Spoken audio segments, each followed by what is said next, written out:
When you are preparing for civil services exam conducted by UPSC, one of the critical question is to select an optional subject. The purpose of this lecture is to understand for whom geography will be suitable optional subject, what would be the benefits if you go for geography as your optional subject, what is the scope of this subject, etc. Now, before we start, let me introduce myself. I am Sujeet Rukari. I am one of the directors of Synergy Study Point Pune. Basically, I am a mechanical engineer. I did it from Pune University, and then I did MTech in environmental engineering from BITS Pilani. I have also completed PG diploma in environmental law from National Law University, Delhi. And for last more than 10 years, I am teaching geography for GS, environment for GS, and geography as optional subject. So let us start. As you can see, geography as optional subject.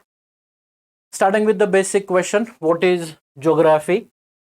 If you see the simple definition, geography is the science that studies the landforms, inhabitants, and phenomena of Earth. Now, when we say geography is a science, if you know, there are two types of sciences: natural sciences, wherein subjects like physics, chemistry, maths, biology, zoology are included, and social sciences, which comprises of history, sociology, political science, economy, etc. In general, we consider geography as a part of social science, but there are few aspects which can be called as to be part of natural science. How? You will come to know soon. So, geography is the science that studies the landforms, inhabitants, and phenomena of Earth. Landforms, for example, the Earth surface is not homogeneous. It is having uplying features and low-lying features. All uplying features are continents, and the low-lying features are oceans where water is accumulated. These are the first order landforms, and then within them we can find second order, third order landforms. How the landforms are produced, what are the processes, are also studied in this topic. Geography studies inhabitants. That includes you and me, not just we, but all the plants, animals, how they adapt, how they survive, how they evolve on the Earth's surface, depending on different geographical environmental conditions. And lastly, geography is the science that studies phenomena of Earth, or we can also say geophysical phenomena. Monsoon is very important phenomena that shapes the lifestyle of people of Indian subcontinent. Apart from monsoon, earthquake, volcano, cyclones are example of phenomena of Earth. Then another simple definition of geography can be, it is the science of location, place, and space. So obviously there is a difference between the term location, place, and space. Location is defined on the basis of latitude and longitude. It is the exact point on the Earth's surface which is defined with latitude and longitude. Say Pune. So when we define Pune, we can say Pune is located at 21 degree north latitude and approximately 70 degree east longitude. So that is the location of Pune. Pune and its characteristics, and there are several socio-cultural characteristics of Pune, political characteristic, economic characteristic, geographical characteristic. So location plus its characteristic gives us place. So Pune as a location is latitude longitudinal location, and Pune as a place is location plus its characteristics. And lastly, geography is the science of space. Here space means Earth surface. We are not talking about the outer space here, that is what lies beyond the atmosphere, the space where satellites are launched. We are not talking about that space. Here space means earth surface. See, geography is the study of spatial phenomena. This term spatial or spatial refers to space. Just like in history, we study temporal phenomena which are related to time. In geography, we study spatial phenomena which are related to space. Okay, that is Earth's surface. In geography, we are concerned with what is where. Look at the next definition. Geographers ask where things are located on the surface of the earth. For example, where mountains are located. Why they are located where they are. We know the position of Himalayas on the map of India, on the map of world. And we also need to know why Himalaya is located where it is. How places differ from one another.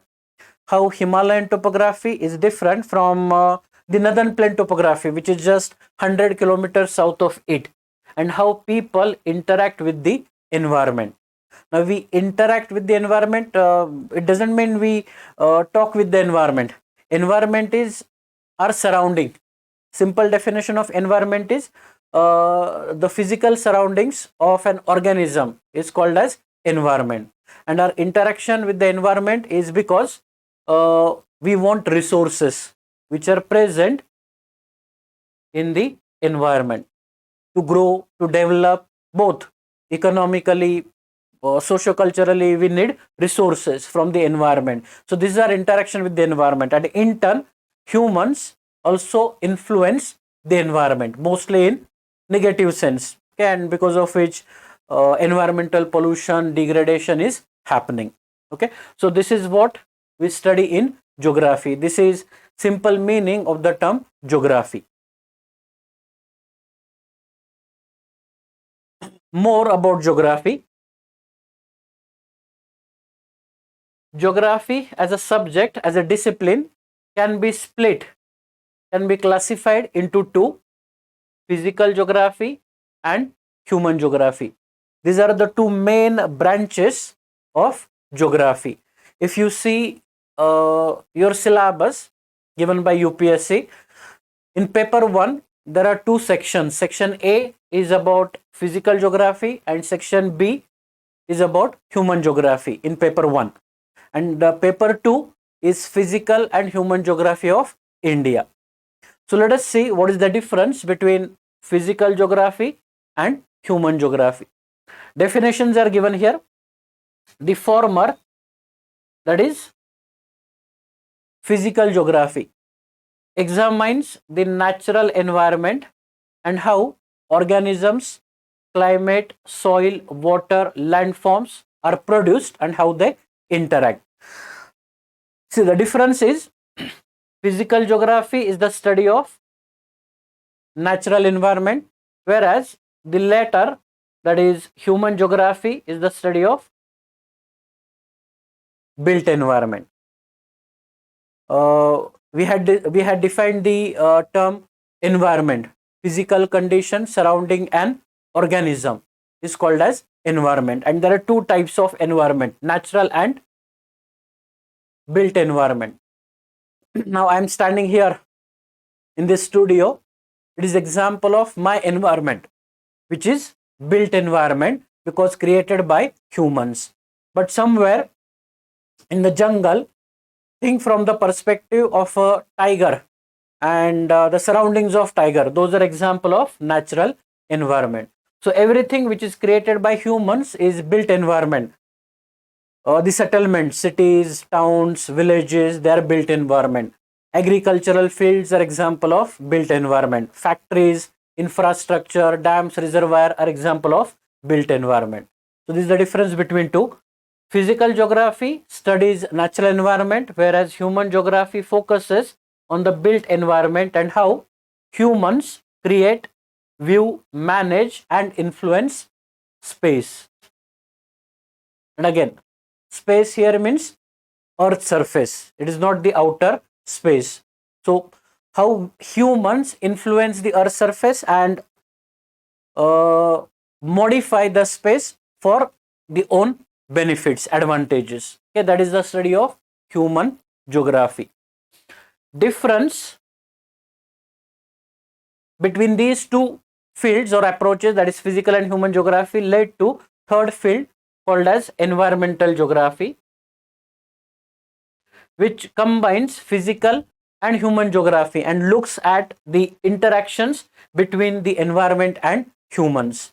So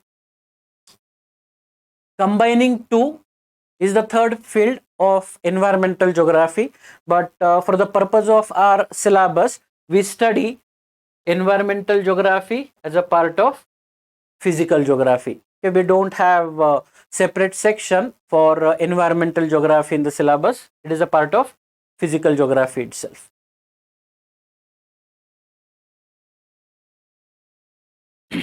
More about physical geography. So now what we know, geography is divided between two, physical geography and human geography. Physical geography focuses on geography as an earth science. It aims to understand the physical problems, properties, issues of the four spheres. Those are lithosphere, hydrosphere, atmosphere, and biosphere. So we study physical geography as if it is an earth science. If you know, in India, we have a separate ministry, Ministry of Earth Science. You just go to the website of the ministry and check what they exactly do. Physical geography is the study of four spheres, wherein lithosphere, litho refers to the solid earth surface. Lithosphere is the study of upper part of the earth, the crust and some part of mantle, the uppermost part is lithosphere.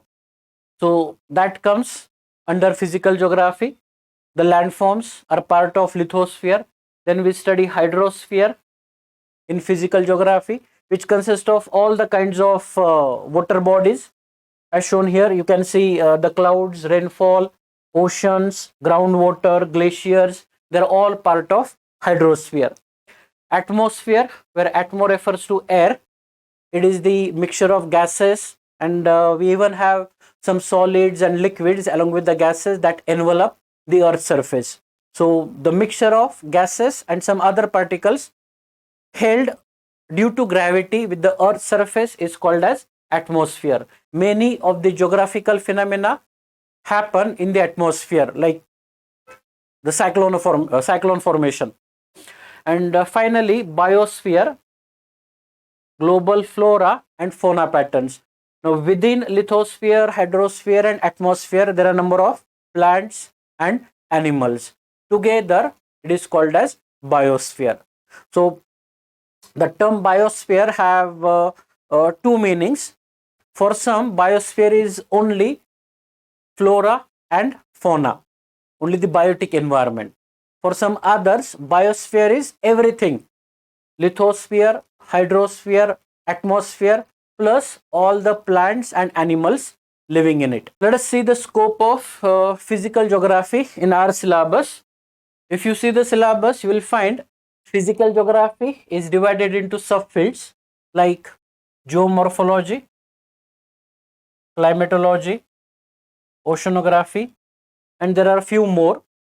Geomorphology is the study of landforms. It is the science to understand the surface of the earth and the processes by which it is shaped. So the surface is not homogeneous. It is made up of uplying features like mountains and low-lying features such as the plains. And there are processes like weathering process, erosion process, which have shaped them. All such studies are carried out in the subfield geomorphology. In climatology, it is the study of climate, which is defined as the average weather conditions over a period of time. There is a difference between the terms weather and climate. Weather is atmospheric conditions at a given place at any given point of time. So if you define weather, or if you want to tell weather of your place to someone, you will talk about the sunshine, whether it is sunny or cloudy, whether it is humid or not, whether it is hot or cold, or wind is blowing or not. So this is how you explain the weather of the place where you are. Climate is the average weather conditions over a long period of time. And in climatology, we study climate. Obviously, we have to study weather as a part of climate. Oceanography is the branch of physical geography that studies the Earth's oceans and seas. Oceans are big and seas are part of oceans. Like we have Indian Ocean, and within Indian Ocean we have Arabian Sea, Red Sea, Bay of Bengal, the Persian Gulf, etc. In physical geography, we also study biogeography, which is the science that studies the distribution of plants and animals on the Earth's surface. Hydrology is a part of physical geography, though we don't have this in our syllabus. It is the branch of science concerned with the properties of the Earth's water and especially its movement in relation with the land. In our syllabus, we don't have hydrology as the subtopic. Pedology is the study of soil in their natural environment. We study soil as a part of biogeography. So again, you will not find pedology as one of the subtopics in the syllabus.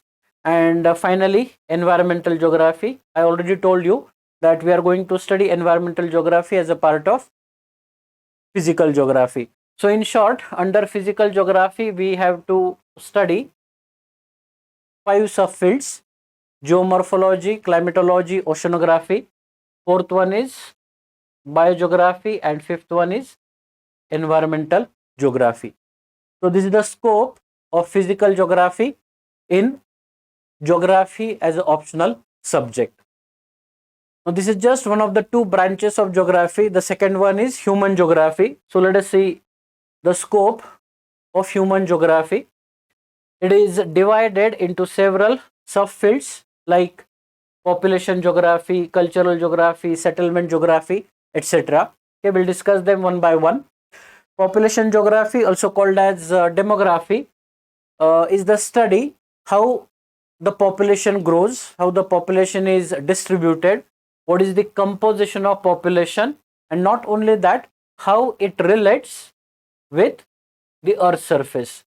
Because not everywhere distribution is same, not everywhere population density is same, not everywhere population growth is same or composition is same. It varies as per the terrain.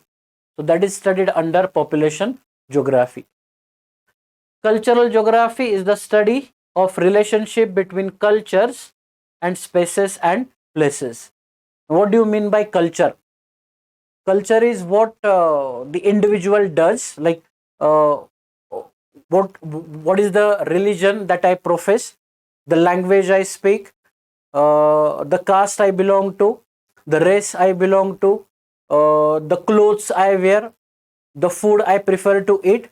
So this is something that gives rise to culture, and it also varies from place to place and from space to space. Okay, that is studied under cultural geography. Next we have settlement geography.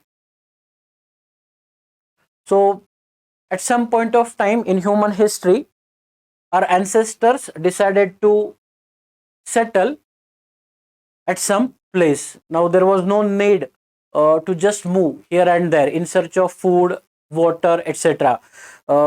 Maybe it started with the start of agriculture, okay, when we learned how to grow crops, and then there was no requirement of moving from place to place, and we decided to settle. That gave rise to settlements. Settlement geography is the study of inhabited earth surfaces, their patterns, types, and forms. Mainly, there are 2 types of settlements: rural and urban settlement. Now, there is a specific definition what can be called as urban areas. It varies from country to country. In case of India, there are two types of urban areas or settlements. Those are statutory towns and census towns. Okay, you will come to know what are the criteria to define urban areas, and all those settlements which are not defined as urban are rural settlements. Okay, so we have to study the types and forms of all rural and urban settlements in human geography. Further, human geography is also the study of economic geography, political geography, and regional geography. And we have these topics in our syllabus. Economic geography is the study of location, distribution, and spatial organization of economic activities across the world. What we do? Economic activities can be divided into three: primary, secondary, and tertiary activities. Primary activities are related to extraction of raw materials. No processing is carried out in primary activities. Agriculture, fishing, mining, animal rearing come under primary activities. Secondary activities are those where the raw material extracted from the primary activities are processed into a finished product. All the factories, industries will come under secondary activities. And tertiary activities are those services needed to take the products of secondary industry to the end use consumer. So here we have transportation, distribution, wholesaling activity, retailing activity, even advertisement prior to that, all comes under tertiary activity. So this is what is studied under economic geography, how the activities vary from place to place and space to space. When a factory is set up somewhere, we have to study why it is set up there. Or if some region is known for tea cultivation, then we have to understand what are the geographical conditions required for tea cultivation and how those are suitable in that particular region. Political geography is the branch of geography that deals with boundaries, frontiers, divisions, and possessions of states. We have a couple of topics in our syllabus that come under political geography, like we study concepts such as heartland, rimland.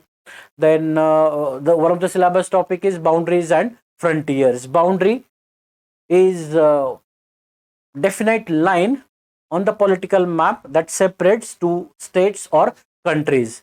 For example, to divide India and Pakistan, Radcliffe Commission was established, and it had drawn a line on the map as a boundary between two, called as Radcliffe line. Similarly, we have McMahon line as the boundary between India and China, though there are disputes over it. The term boundary is different from the term frontier. Boundary is a line, but frontier is a transition zone. It has some geographical characteristic. McMahon line is the boundary between India and China, but Himalaya is the frontier between two. Radcliffe line is the boundary between India and Pakistan, but Thar Desert, Run of Kutch is frontier between two. So this is how there is a difference. In political geography, we study the significance of geography in geopolitics or in politics. Like why Siachen Glacier is battleground. It is highest battleground in the world. But in the first place, why it is turned into a battleground? Because though it is a harsh geography, but it has some benefits, and that's why there is a kind of competition between India, Pakistan, and even China to control the Siachen Glacier part and the surrounding geography. So such a studies are carried out in political geography. And lastly, in human geography, we also study regional geography, wherein the region is Earth surface which has some similarity or homogeneity. Now, such a similarity or homogeneity could be in terms of physical properties or cultural properties. Like the states of India are regions because they are, most of them are organized on the basis of language, which is a human property or a cultural property. When we say Maharashtra, it is a region, because within the boundary, the homogeneity is everyone speak Marathi as the language, and this region is different from Gujarat or Karnataka, where language spoken is different. So on the basis of language, a region can be demarcated. We can also demarcate a region on the basis of physiography, like mountainous region, plateau region, plain region. We can define region on the basis of race, the religion. We can define it on the basis of climate. So there are different criterias to define region. Only thing is, it is that part of the geographical area where there is a similarity or homogeneity. And why do we study region? Because we need to go for economic growth and development, and for the planning purpose, it is better if you plan for a particular region. Then it is called as regional planning. In our syllabus, in both paper 1 and paper 2, we have topics such as regional planning and development. For that, we need to understand the concept of region. So this is the scope of human geography in our syllabus. And again, as I said earlier, paper 1 is core geography. In paper 1, we have 10 chapters, 5 for physical geography and remaining 5 chapters on human geography. And paper 2 is physical and human geography of India. Now let us see if this optional subject would be suitable for you or not. Who can go for geography? Though geography is the branch of social science, it is a semi-scientific subject. We have just defined geography and the branches of geography, and you must have realized that the first branch, physical geography, it is objective in nature, which is close to natural sciences or applied sciences, whereas human geography is mostly subjective in nature, which is close to humanities or social sciences.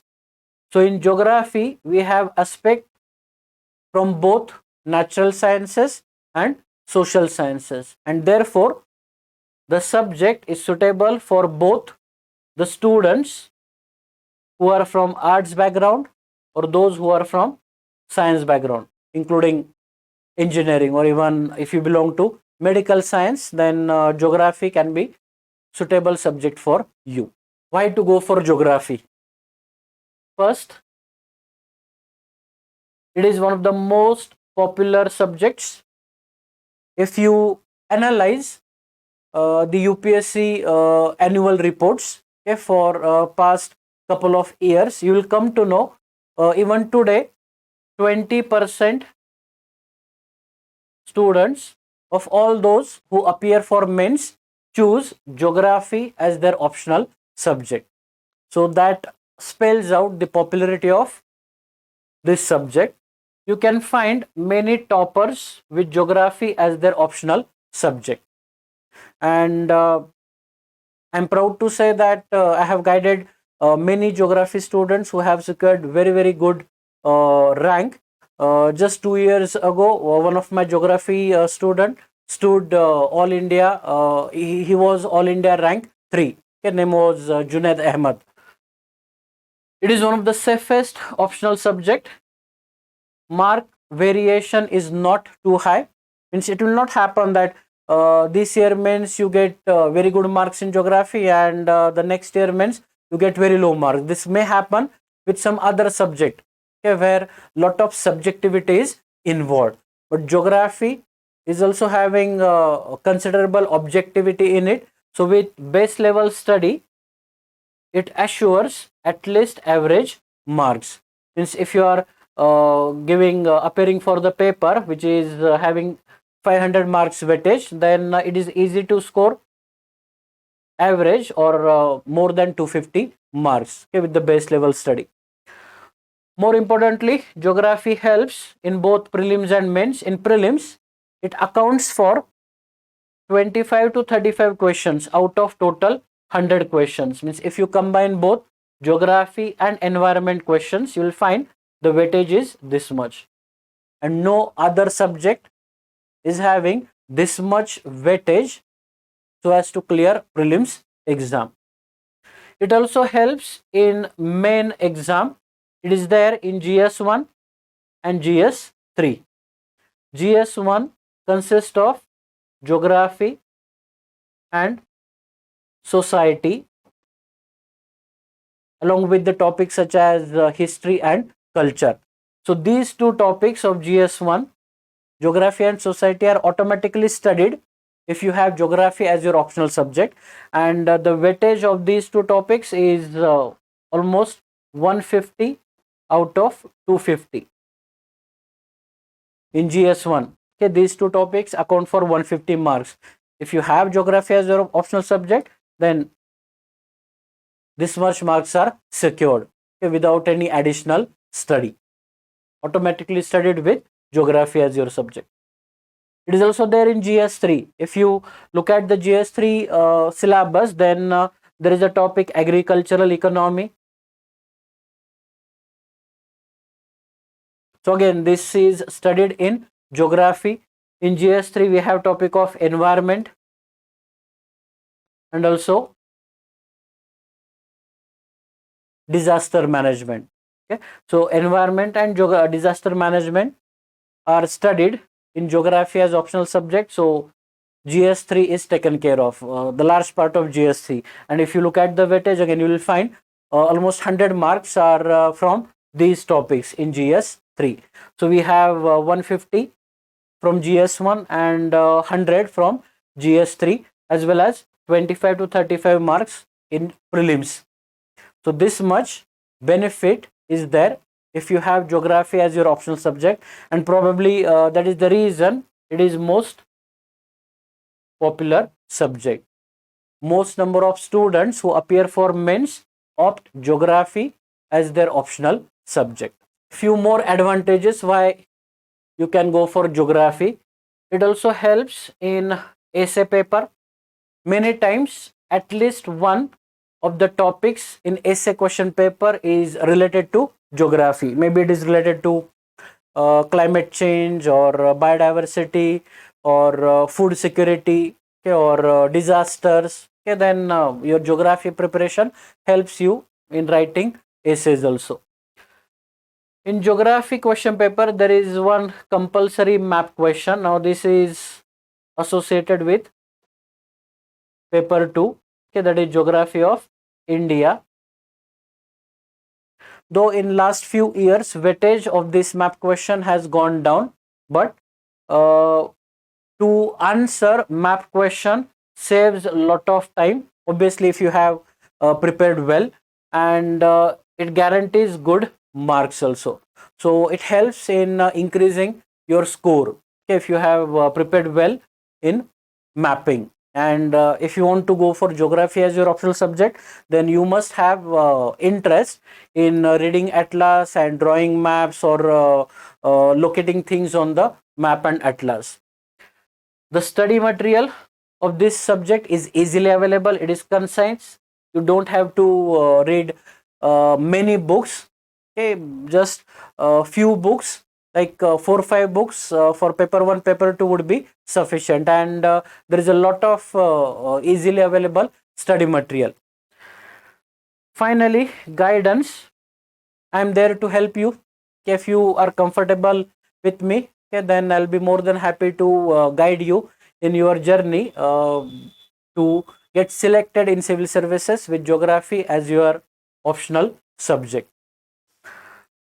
If you want to discuss more about geography, or whether it would be suitable for you or not, you can just contact me. You can meet me at any point of time. Finally, there would be soon change in the MPSC syllabus and nature of question paper, and even there you have to choose one optional subject. So if you are thinking for geography, then again you are welcome to meet me. So that's all for this topic, geography.